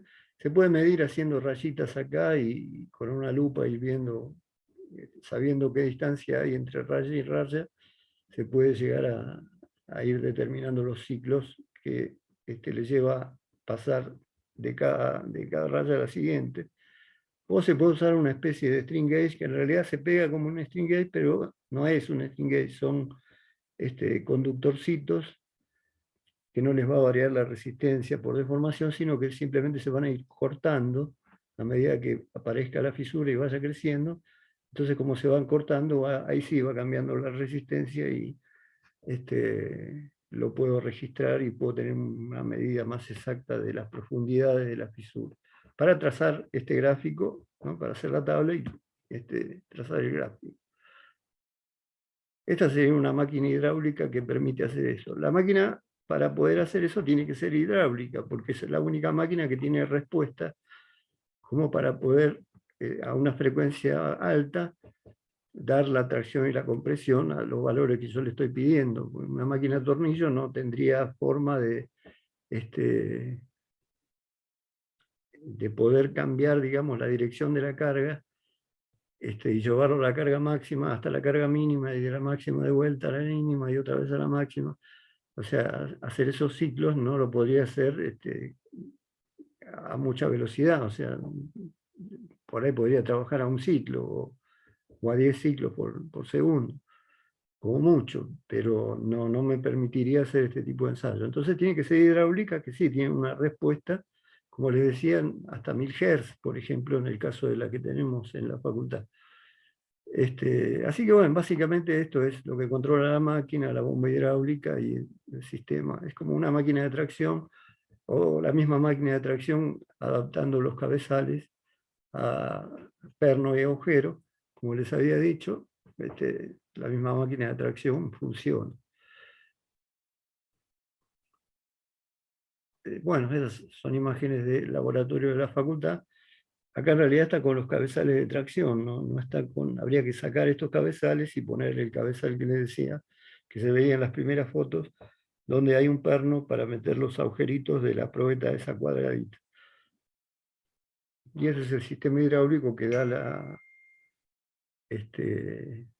digamos, la presión de aceite como para poder ejercer las cargas que quiero, y hay una servoválvula que es un aparato que está comandado electrónicamente que hace que el aceite entre por un lado o entre por el otro y el pistón se mueva para un lado o para el otro. El ensayo de tracción es un caso particular de esto, donde voy a hacer un solo ciclo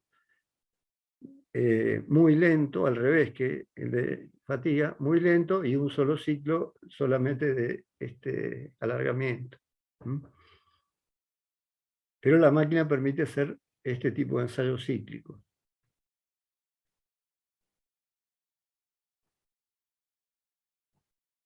Bueno, volviendo a las fórmulas, entonces una vez que yo tengo acá no los voy a volver locos con el ensayo obviamente que tampoco le vamos a tomar cómo se hace el ensayo, ¿no? Porque lo estamos viendo de una manera muy sintética, como para que ustedes entiendan, digamos, los fundamentos del tema. Digamos, la primera parte por ahí sí es lo más importante y lo que de pronto debatimos respecto de las aplicaciones de esto, o cómo resolverlo, pero no la parte numérica, digamos, o de ensayo.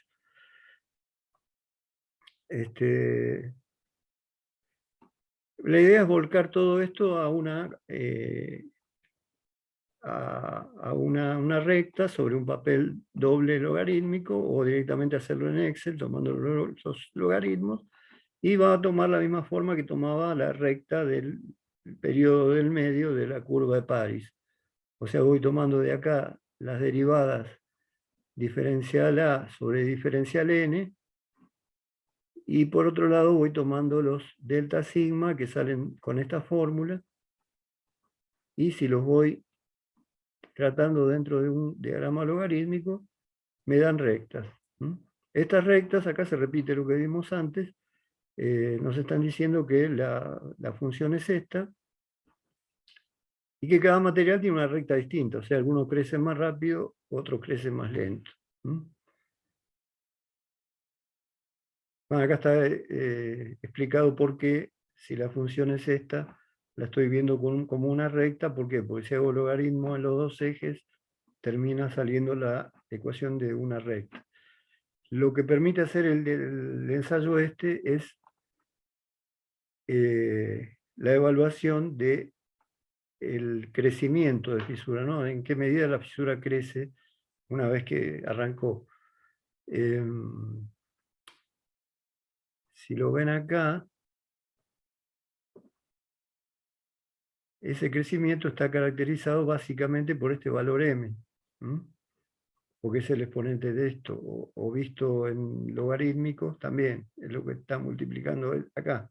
Cuanto más alto es, la curva tiene más pendiente. Por lo tanto, nos conviene un material que tenga este valor lo más bajo posible.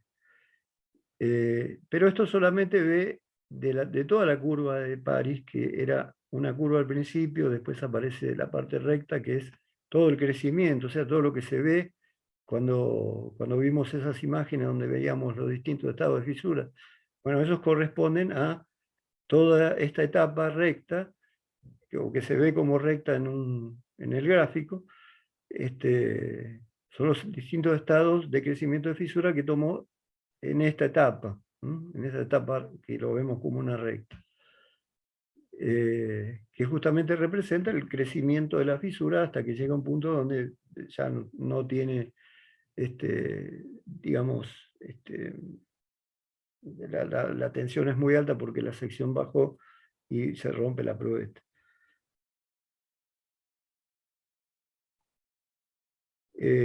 Bueno, y acá hay una tabla orientativa donde si la fórmula es que el crecimiento de fisura es igual a C por delta K a la M, delta K habíamos dicho que tenía que ver con la profundidad de fisura y la tensión, o el delta de tensión. Estos valores C estarían en estos números, en el caso de ferrítico-perlíticos, martensíticos, austeníticos, y este valor M estaría en 3 si son ferrítico-perlíticos, 2,25 martensíticos, 3,25 austeníticos. O sea, se supondría que los martensíticos, simplemente viendo este número, son los que presentan, digamos, la mejor condición de crecimiento de fisura. O sea, si les aparece una fisura por fatiga, son los que van a bancársela más, digamos, que les va a llevar más tiempo crecer, porque crece más despacio. Siempre crece, siempre la fisura, a medida que se hace más grande, crece más rápido.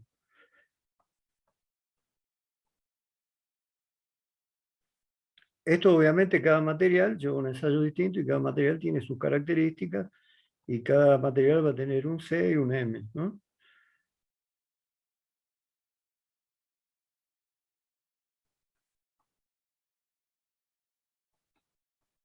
A ver si tengo algo para acotarles acá.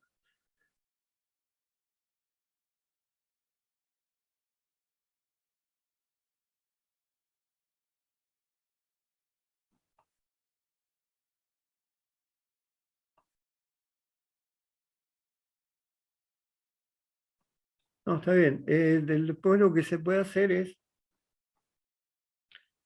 de la fórmula inicial, donde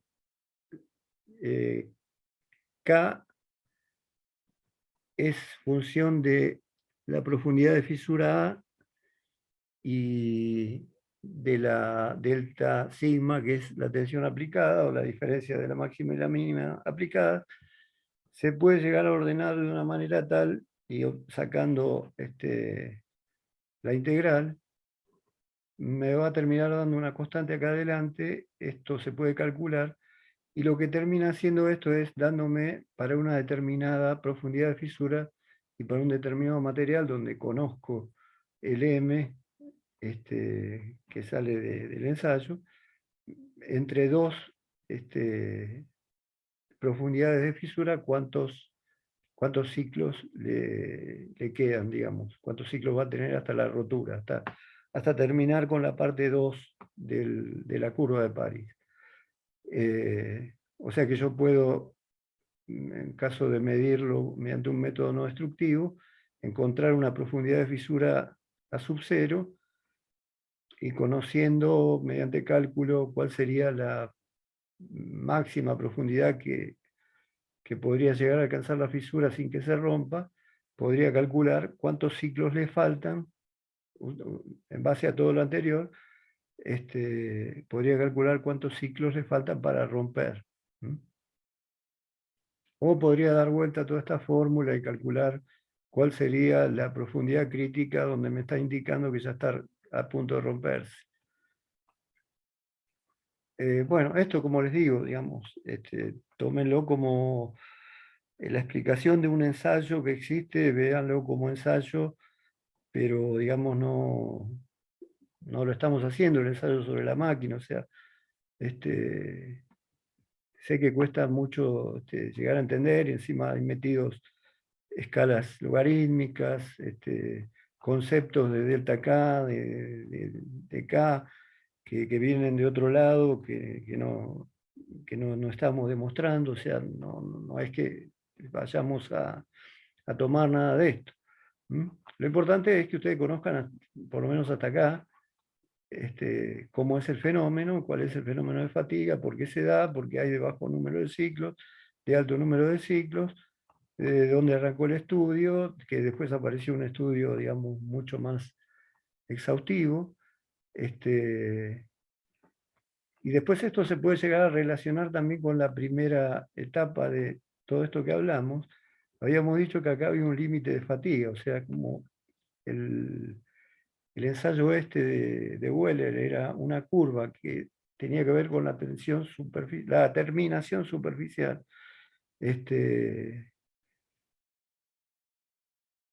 Acá estoy viendo que hay un punto donde si llegué hasta acá con los ciclos, ya la fisura no se va a producir.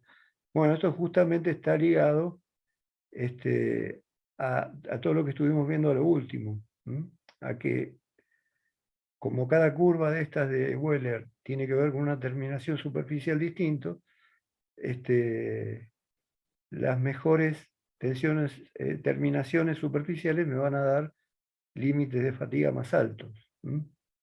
O sea, termina de alguna manera todo lo que se estudió después, que es muchísimo más complejo, coincidiendo con lo que intuitivamente se veía en estos ensayos un poco más primitivos.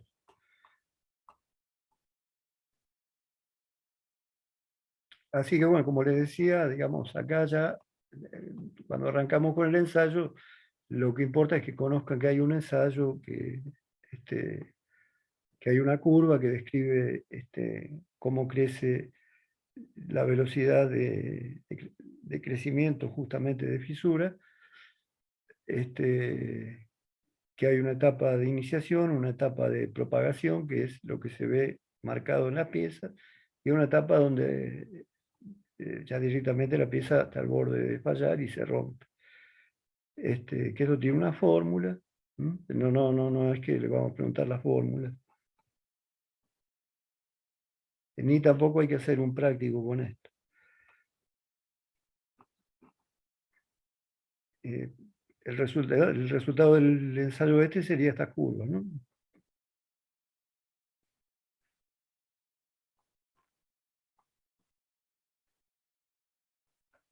Bueno, y después otra conclusión que sí, por ahí deberían recordar, es que dando vuelta un poco estas fórmulas que me dicen cómo se comporta el material, puedo llegar a calcular para una falla dada cuántos ciclos de vida le quedan. Que como va a incluir la propiedad del material, para cada material, en el mismo caso exacto es diferente, digamos. Para un material, la misma fisura en un eje del mismo diámetro me va a dar una cantidad de ciclos, y para otro material me va a dar otra. Bueno, lo que vamos a ver ahora son simplemente unas fotos de unos cortes de soldaduras. Generalmente la fatiga es un problema asociado a al servicio, ¿no? Como hablábamos, como decía también Gonzalo en los casos que vio él. O sea, está asociado a que eso trabaje y tenía una marquita y eso se convirtió en iniciador. O sea que en realidad esto viene de un problema de fabricación. Bueno, y lo que más trae concentradores de tensiones, digamos, dentro de todos los procesos de fabricación, lo que típicamente trae problemas y trae microfisuras y puede derivar en fatiga, son las soldaduras. Por eso vemos en particular las soldaduras. Fíjense, cuando la soldadura tiene un socavamiento lateral, o sea, se come de alguna manera el material que estoy soldando en los costados, estoy teniendo una concentración de tensiones que por ahí puede, si la pieza está sometida a un estado de cargas variables, generar fatiga. Lo mismo si, digamos, la sobremonta, digamos, la altura del cordón es muy grande. Acá fíjense que en el corte estamos viendo que hay un ángulo, no es todo plano, sino que hay un ángulo. Entonces, en esta parte podría haber una concentración de tensiones. Eso me puede llevar a fisuras por fatiga más adelante, durante el servicio. Lo mismo que si, pongámosle, es un caño, yo no lo estoy viendo del lado de abajo, lo sueldo de arriba, o sea, hago un bisel en B, sueldo, y en realidad me pasé con el cordón, me pasé para el otro lado, y esto por ahí ni lo veo porque el caño está cerrado y yo no veo la cara interna. Entonces aparece del lado de adentro también una sobremonta que tiene un ángulo, un concentrador de tensiones, que por ahí termina en fatiga. Otro problema es la falta de penetración. Yo antes de hacer una soldadura, acá estamos hablando de placas relativamente gruesas, ¿no? No es que la sueldo directamente a tope como vienen, sino que para soldar a tope tengo que hacerle una B, tengo que hacerle un bisel en B, o sea, hacerle un ángulo a una chapa o a una placa y un ángulo a la otra para que quede un espacio en B para la soldadura, o dos, una arriba y una abajo. Entonces, bueno, los problemas que pueden aparecer, uno es la falta de penetración, o sea, yo hice toda la B mecanizada, soldó barba y todo, pero acá no llegó a soldar el fondo, entonces me quedó un concentrador porque me quedó ahí un defecto planar, digamos. Ya casi como que arranco con una fisura que provocó la soldadura sin que todavía hayan dado la pieza. Bueno, esto generalmente va a derivar después en problemas de fatiga.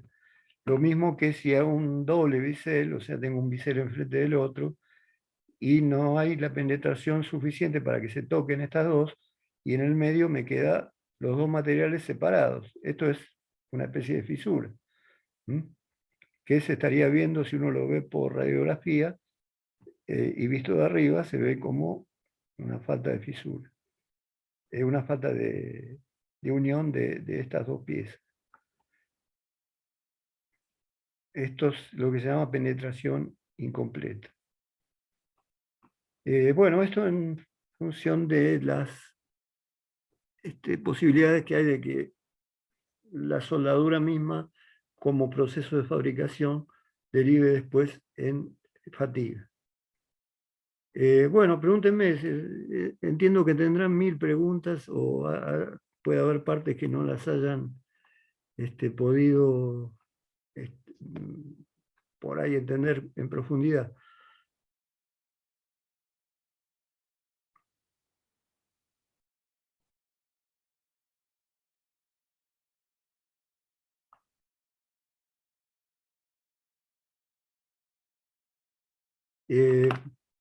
¿Les quedó claro más o menos, digamos, lo que yo les destacaba, que es importante que ustedes sepan? O sea, toda la primera parte, digamos, todo el fundamento, cómo es el fenómeno, o sea, en esta parte esto es más intuitivo, más fácil de ver y algo debatimos, y ahora algo llegamos a intercambiar. Bueno, esta es una de las partes que se tienen que acordar bien. Después ya cuando aparece el ensayo es simplemente para que ustedes lo conozcan y sepan por qué se puede producir la fatiga, por qué en cada material es distinto, que hay un ensayo que permite sacar la característica de cada material para este fenómeno, que puedo predecir cuántos ciclos le quedan a una pieza. Digamos, más o menos dentro de esa estructura lo llegaron a entender. Sí, profe, esa primera parte se entendió claramente. Acá en la parte de la construcción de la curva, por ahí es un poco más, yo por lo menos lo tengo que volver a leer y con más detenimiento. Sí, no, esta parte en realidad es todo un procedimiento, o sea, yo lo expliqué rápidamente como para que tengan idea de que en la medida que, bueno, yo le voy dando con la máquina ciclos, la fisura va creciendo, y si voy llevando la longitud o la profundidad de la fisura en función de los ciclos, me va a dar algo creciente, o sea, me está diciendo que la velocidad crece con la fisura. Ese es un concepto importante que sí, por ahí tienen que saber. Si se produce fatiga, una vez que tengo una fisura, no va a parar más si yo sigo cargando y descargando la pieza, y al contrario, va a crecer cada vez más porque la velocidad de crecimiento es positiva, entonces crece cada vez más rápido, o sea, no se va a restar la fisura, o sea, hay otro tipo de fisuras que se arrestan, se les llama, cuando en algún punto paran y no siguen. En el caso de fatiga, no, va a seguir la fisura hasta que va a romper la pieza, y va a seguir cada vez más rápido. Eso conceptualmente sí es importante que se lo acuerden. Bueno, después ya, sí, obviamente lo que vos me decías, trazar, saliendo de este gráfico, trazar ya es un poco más complejo. Sobre todo, digamos, no habiendo visto muy en detalle de dónde salen estas fórmulas, qué significan. Estamos metiendo parámetros medio raros. En realidad yo se las describí más que explicar.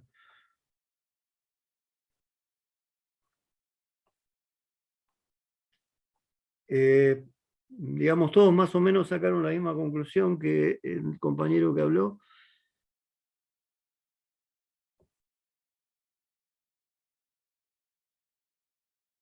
Sí, profe, quedó claro. Está. Esto si, digamos, llegan a estar en la electiva cuando lleguen a quinto año, donde se da esto, ahí sí lo van a ver, pero no les va a costar porque en realidad se dedican varias clases para describir este ensayo.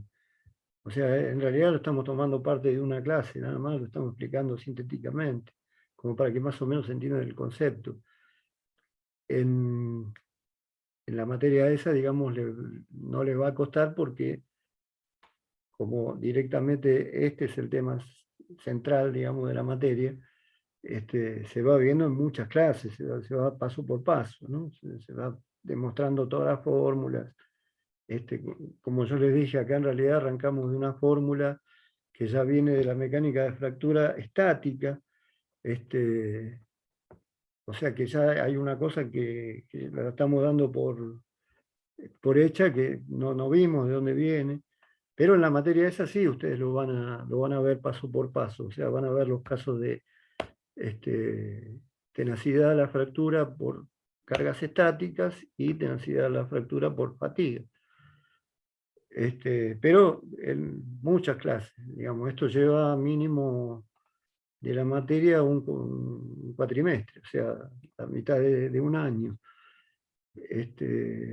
Y después la parte de soldadura lleva la otra mitad del año, para conocer todos los procesos, ya directamente todos los métodos que hay para soldar, los automáticos, semiautomáticos, manuales, con revestimiento, con 3 tipos de revestimiento, con alambre, con protección con gas, inerte, activo, con alambre macizo y alambre tubular, o sea, un montón también de cosas para ver de soldadura, que están muy buenas también, porque, digamos, de soldadura, digamos, de esa materia salen sabiendo un montón, digamos, un montón, porque cualquier máquina que vean, después saben qué tipo de máquina es, cómo se maneja, para qué casos está recomendada, los valores de tensión y corriente que usan.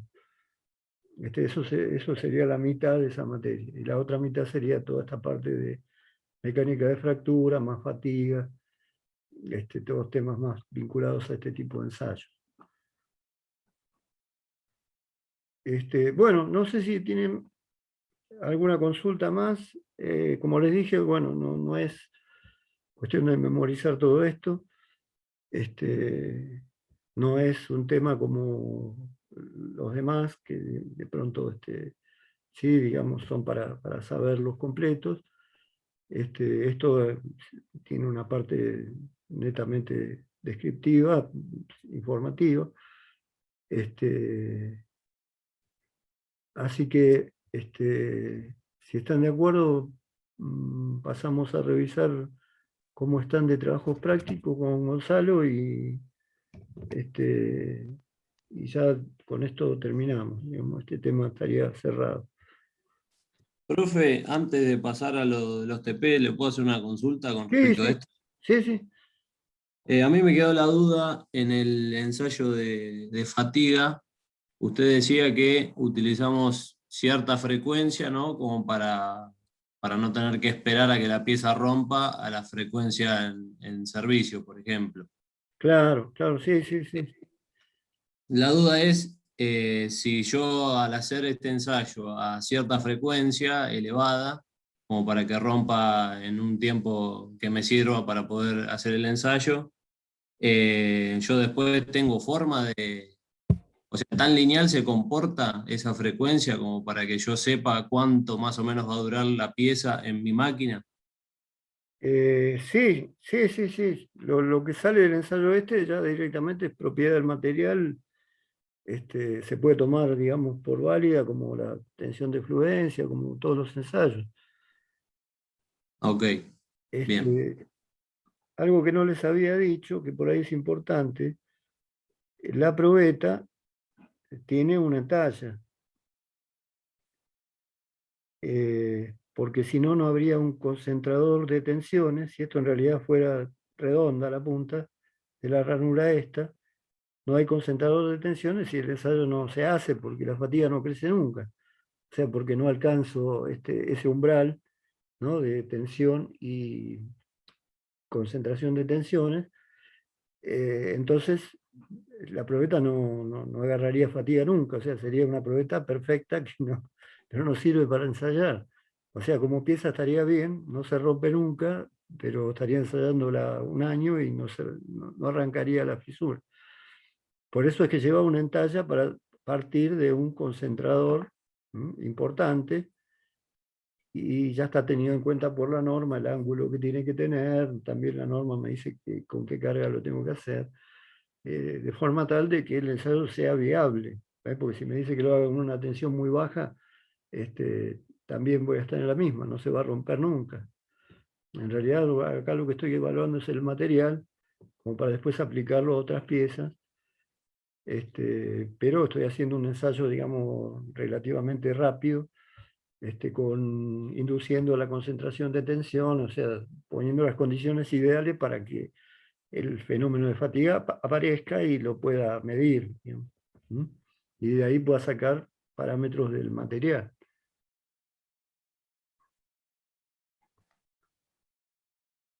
Ok, está bien. Gracias, profe. No, al contrario, por favor. ¿Alguno más que quiera consultar? Si no, pasamos a Gonzalo.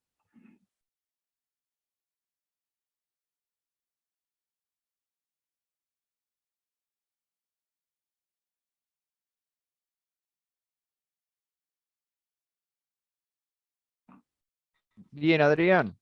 Sí. Hablo, Gonzalo. Sí, sí, sí. Yo le quería recordar a los muchachos, muchos entregaron hoy era la fecha límite para el segundo TP. La mayoría entregó. Tengo algunos grupos que no. Me gustaría nombrar para que no haya pasado como la otra vez, que si lo mandaron, no haya quedado traspapelado. Perfecto, perfecto. ¿Eh? Tengo, por ejemplo, el grupo 3 OC de Díaz, Vargas, Torres, Solís. ¿Lo pudieron mandar? Sí, profe, Hola, ya, profe, ya yo lo está. acabo de mandar a las 20 horas del día de hoy. No sé si le A llegó. ver, ya me estoy fijando. ¿Al, al mail de la facultad o al mío personal? Al suyo personal, que es Gonzalo S. Ese, perfecto. García. ¿Le llegó? Perfecto. Ahora me fijo.